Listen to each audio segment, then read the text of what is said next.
Welcome to the Mobile Workforce Podcast, where we sit down and have real conversations with business leaders that have been where you are.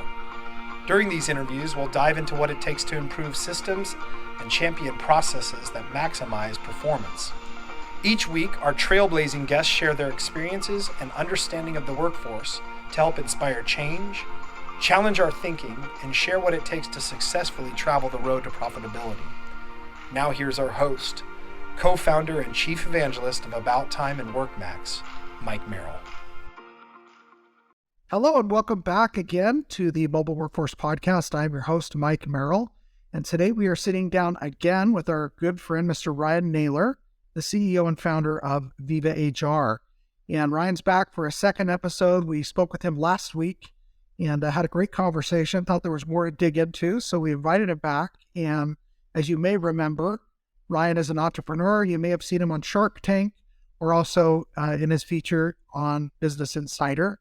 Last week, we talked about cultural marketing, a phrase that Ryan's coined in his work. And this week, we want to talk more about those hiring trends that he's seeing out in the marketplace and what they do to or can do to help your business. So thanks again for joining us today, Ryan. Looking forward to another awesome conversation. Oh, can't wait. Thank you so much. Yeah, you bet. So I guess just to start off, one of the things, when I use the word trend, we might be talking about technology. We might be talking about something culturally or socially or just that's going on out in the marketplace today. What comes to your mind as far as a new or a different trend than what we maybe saw a decade ago? It's a really good question because these trends, obviously, we're looking for patterns. We're not looking for just kind of the one and dones because you don't want to change your whole hiring process based on one data point. And it's going to just fall out the other side sooner than later. But one trend that I'm seeing quite a bit is really this focus on kind of what you're going to do for me.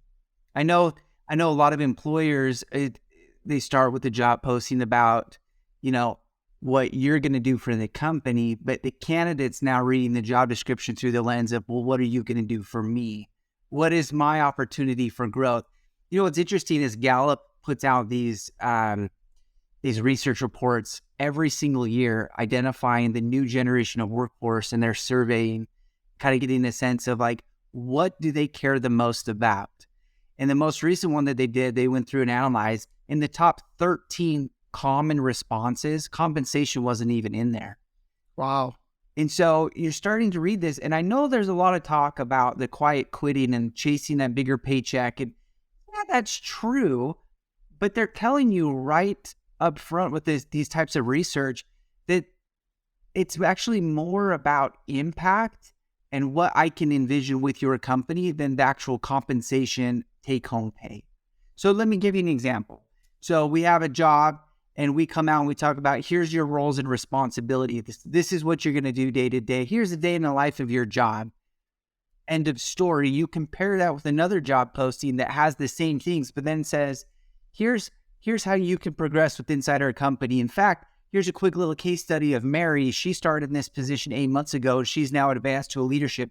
She was able to do this by participating in XYZ leadership training and events and these foundations. We covered the cost of these learning materials to provide a scalable path. Like, plant the vision of growth at the very first interaction with the job seeker. Well, that's great. Yeah. A nice insight there. That's something I haven't really thought about, what, as opposed to the opposite of, what we're going to do for you, all the bullets of what you're going to get from a compensation standpoint and your benefits package, but also something more personal and fulfilling, like on-the-job training, advancement opportunities, other things that might mean more to somebody than just, a little bit bigger paycheck. Growth is a really popular trend. And it's not just growth on how many sales our company is getting, but we're talking about growth. How are we growing the leadership skills? How are we growing your competency and industry experience and insights? And That tends to be a very common trend right now with this next generation is how do I grow quicker with you compared to what my growth rate might be with them? That tends to be a big deciding factor. Love that. So again, you mentioned quiet quitting. There is this entitlement generation, for lack of a better term, that seems to exist. Now, not everybody's this way. There's obviously plenty of wonderful candidates and plenty of great people. How do companies do a better job reaching them, and where are they connecting to them? I know you talked last time about the digital job board or the approach that you're taking with Viva HR, but what are some of the tools that you're utilizing to get that stuff in front of them? Well, I think you just got to put yourself in their shoes. Well, at what point of the day is somebody most likely to look for a job? Is it when they're sitting on a couch in the middle of an NBA playoff basketball game? Probably not, actually. Their immediate thoughts and pain points are not around employment. They're interested in the game. Maybe they're browsing some social media on the side, but think about the most common time to look for a new job is when you're frustrated at your current job. They're actually most commonly, the nice thing is I've run a job board for years and years and years. So I have real-time data on traffic. 3 to 5 p.m., number one time that people are looking for jobs, or from 9 to 10 in the morning. So you're talking about they get to work and they're like, what am I doing here? Guess what they use? Their phones. They pull it out of their pocket. We have 80% of job seeker traffic right now is initiated on a mobile device. Now, if you know that, put yourself in their shoes. Pull out your phone. Start right there and say, what's next? If I were looking for a new job in sales management for XYZ industry, what am I doing? Well, chances are you're opening a browser. You're going to do a little search, most commonly on Google, and you're going to look for a job. And I would challenge all of you to do it right now. Whatever position you're hiring for, open your phone, type in this specific job title, and then use the word jobs near me. So if you're hiring for a sales executive, type in sales executive jobs near me. Here's what's going to blow your mind. Look at Google's new job board.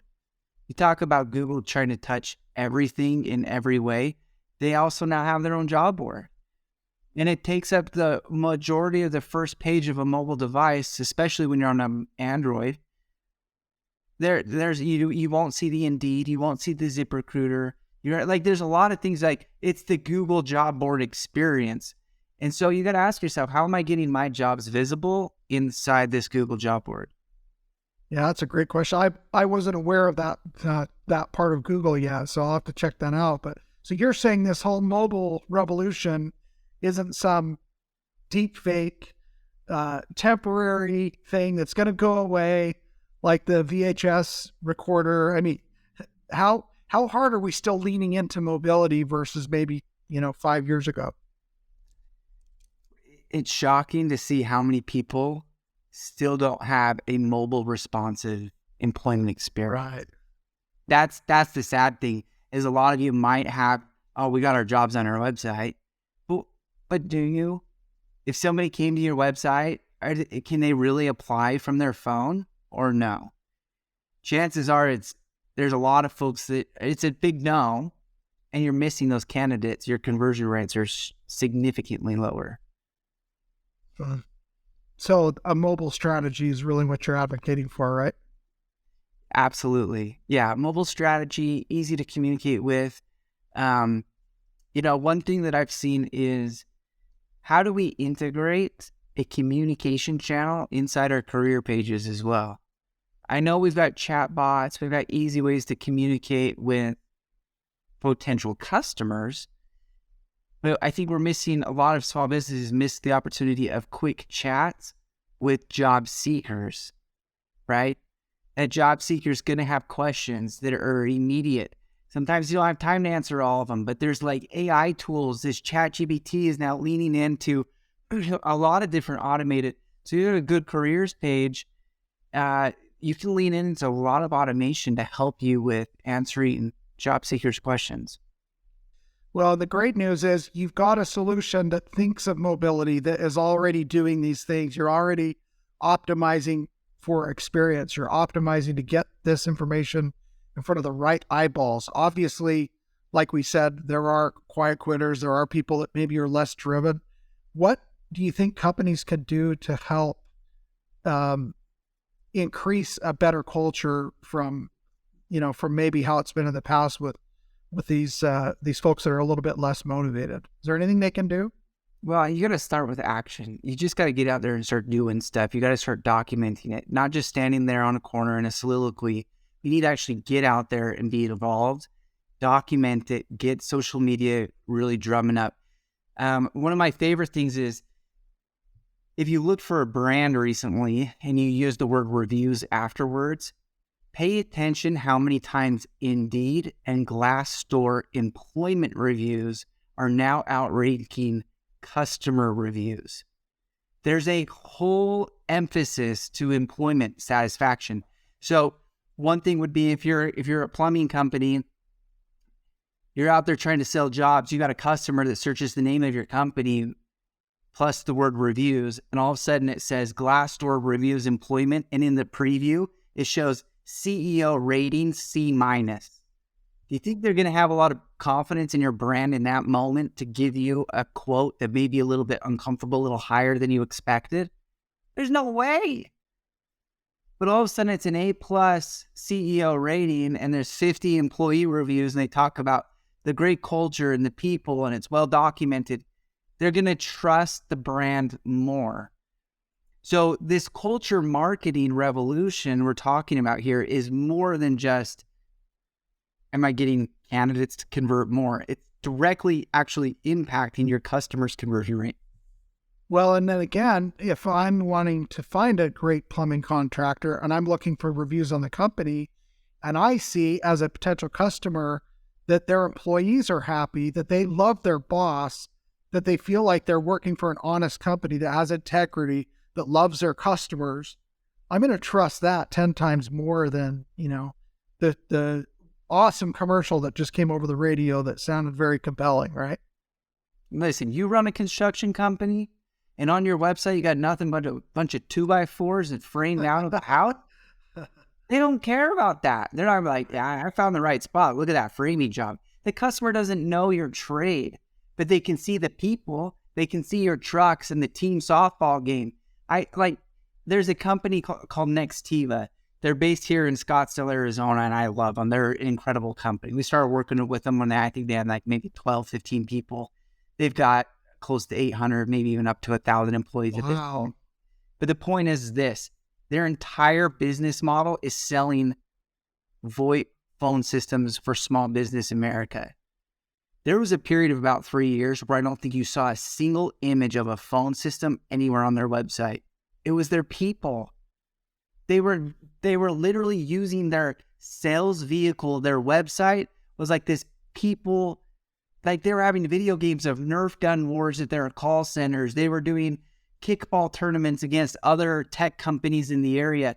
And all of a sudden you're like, that's kind of contagious. That's a cool company. Wait, what am I here for? Oh, phone system. Like, yeah, I've already bought into it. The point is that the people side of your business is really going to drive those conversion rates faster than just being another commodity. Yeah, I love what you're alluding to here. It sounds like you're advocating for companies to recognize that these things are a resume item for you. It's not only a resume item for new customers, but also potential employees. So you want to attract the right people. You've got to put the right information and that right compelling imagery and that vibe, so to speak, out there into the marketplace. And what you're saying is this should help attract and drive more of those like-minded people that are looking for that experience a little bit more effectively than a higher wage and, a better benefits plan. Is that right? Exactly right. Yeah. So you've been at this a long time. What do you still feel yourself surprised over that you're seeing out there on companies that just aren't getting it? And then also, what's some really cool things that you've noticed that other companies are doing that are becoming wildly successful? It's still amazing to me that employers are still using multiple exclamation points in their job title. Okay. Like, I'm sorry, but there's a lot of you listening that probably still do that. Party foul? Is that what you're saying?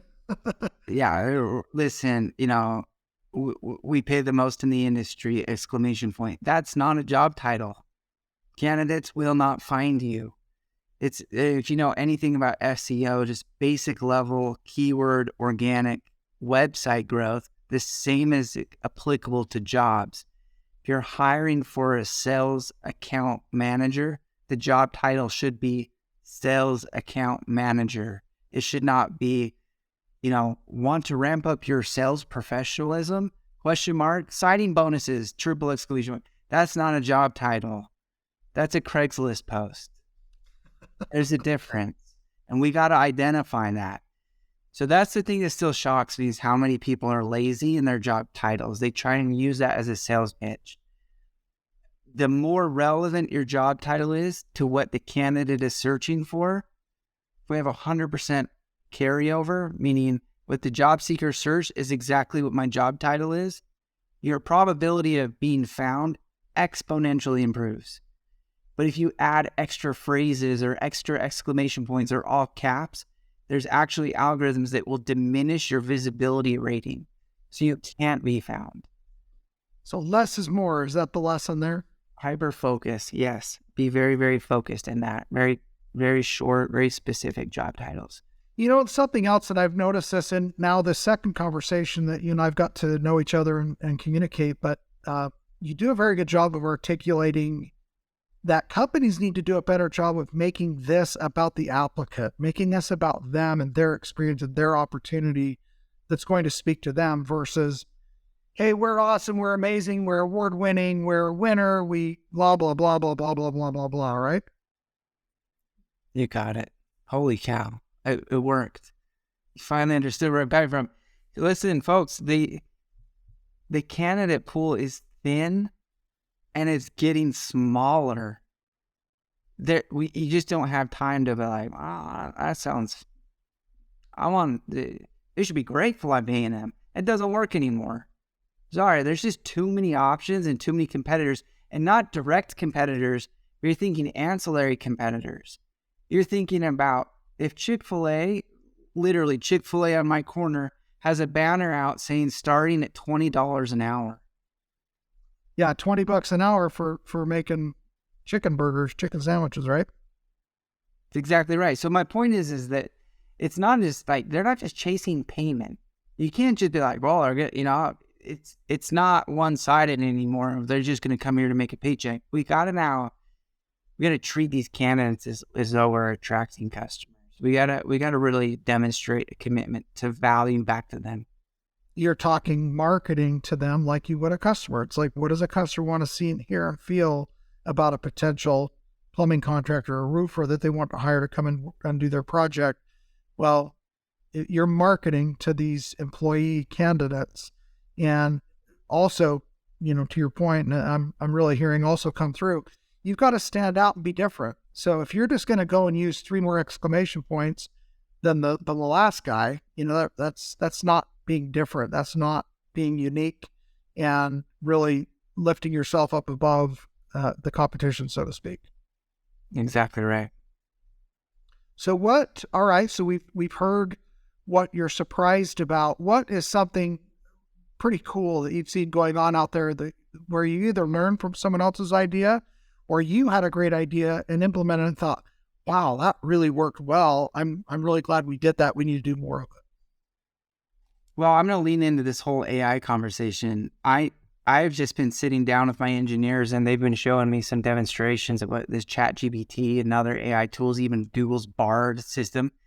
You can literally, there's no excuse now not to have a great job posting. You can really type in just a couple sentences, explain exactly what you're looking for, what your company name is. And you can say, I need you to create a job description for this job. I need you to create a scorecard to measure if it's a good candidate. And I'd also like you to create 10 interview questions to help me identify if it's the right candidate. It will literally put together a whole hiring kit for you in a matter of a second. My favorite thing is then you can take someone's resume and you can attach it into Chat GPT and say, Chat GPT, this job description you drafted for me, can you give me a rating between 0 and 100 against this resume and how much they match to this job? And all of a sudden you start to stack candidates based on relevancy. So if you're getting hundreds of candidates, you can quickly identify a scoring mechanism and use Google Sheets, and bang, they'll start spitting back out. Say, start with these 10 first. Don't waste your time on the other 90. That's truly unbelievable. Yeah, that's really just come on in the last, not even year maybe, right? Yeah, there's been a lot of kind of natural language processing, machine learning mechanisms in the HR tech space for 5-6 years, actually. What's fascinating is a lot of these companies had to have their own NLP engineers.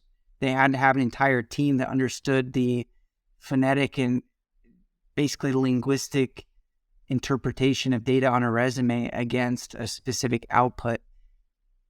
That all changed with Chat GPT. You don't need anyone on your team to do that because all you have to do is hook into their API and it does everything for you. So just buckle up. I think a lot's going to change over the next 24 months now that you kind of took that equation out. Yeah, that's incredible. Truly amazing. Who would have imagined, right? Well, probably the AI machine imagined it, but yeah, it's imagining things for us now, right? Well, this has been another great conversation. Lots of fun. I did want to ask you a couple of personal questions before we wrap up today. What is your biggest regret in life, anything, or in business, I should say? Man, I don't know how much time we have, but probably the biggest regret I have in business is not paying myself fast enough. Being an entrepreneur in the early days, I really put 100% of everything I earned back into the business. And although in hindsight, that sounds like a good business practice, that made things really hard. And I think that I could have paid myself more and taken care of my family. But that's my biggest regret, is finding a way to pay myself first. I think as soon as I started doing that, it actually got me more hungry to make more money for myself. That's great advice. Yeah. I haven't heard it said that way before, so I really like that you pointed that out. It made you work harder. Cool. All right. Well, last personal question. So how would you, Ryan, like to be remembered when everything's all said and done and you're done with your experience here on planet Earth? Probably a giver. I love to serve. I love to help people. It's, you get different energy from different things you do every day. And I found that when I serve others, when I give back, I love the energy that is around me. I love that feeling. And so I'd like to be remembered as someone that was just willing to serve, willing to give. That's beautiful. Well stated. Well, is there anything else that we've talked about today that you'd like to wrap up with, or any words of encouragement or last minutes of advice for the listeners? No, I appreciate the time. Thank you so much for having me. Yeah, this has been a lot of fun. So very strongly encourage you all to please check out vivahr.com and see what Ryan's offering out there. Sounds like some awesome stuff. It could really help us in our industry to recruit and find that better talent that's more appropriate to help you grow your business the way that you want to. So thanks again, Ryan. Love getting to know you and looking forward to the next opportunity we have to have a conversation down the road. My pleasure. All right. Take care, brother. Thank you for joining us today on the Mobile Workforce Podcast, sponsored by About Time Technologies and WorkMax.